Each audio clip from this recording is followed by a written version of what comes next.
শুভ সকাল। আজকের সকালটা একটু বেশি শুভ, কারণ আমাদের সকলের প্রাণের ঠাকুর রবি ঠাকুরের জন্মদিন আজকে। আর আজকে রবি ঠাকুরের জন্মদিনে গঙ্গা জলে গঙ্গা পূজা সারবো আমি, তাই তার কবিতা আমার প্রথম নিবেদন, কৃপণ।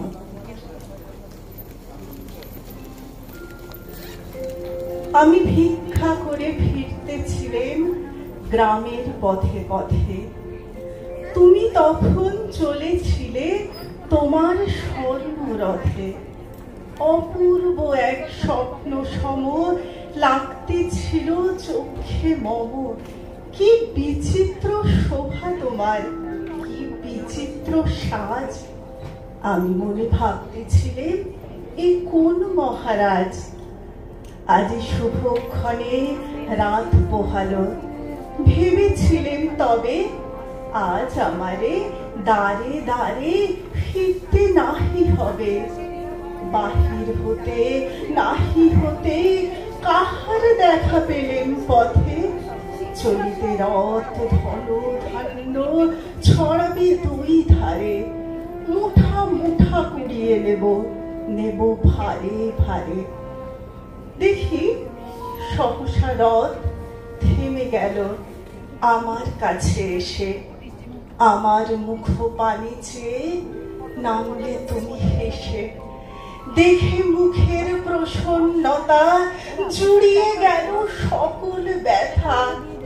কিসের লাগি তুমি অকস্মাৎ আমায় কিছু দাও গো বলে বাড়িয়ে দিলে হাত।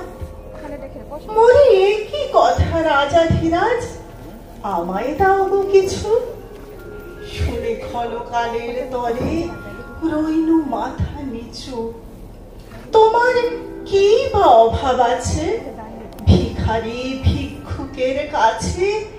এ কেবল কৌতুকের বশে আমায় প্রবঞ্চনা। ঝুলি থেকে দিলেন তুলে একটি ছোট কণা। যবে পাত্রখানি ঘরে এনে উজাড় করি, এ কি ভিক্ষা মাঝে একটি ছোট সোনার কণা দেখি। দিলেন যা রাজ ভিখারি রে, স্বর্ণ হয়ে এলো ফিরে। তখন কালি চোখের জলে দুটি নয়ন ভরে। তোমায় কেন দিইনি আমার সকল শূন্য করে। তোমায় কেন দিইনি আমার সকল শূন্য করে। তোমায় কেন দিইনি আমার সকল শূন্য করে। আমার দ্বিতীয় নিবেদন, এক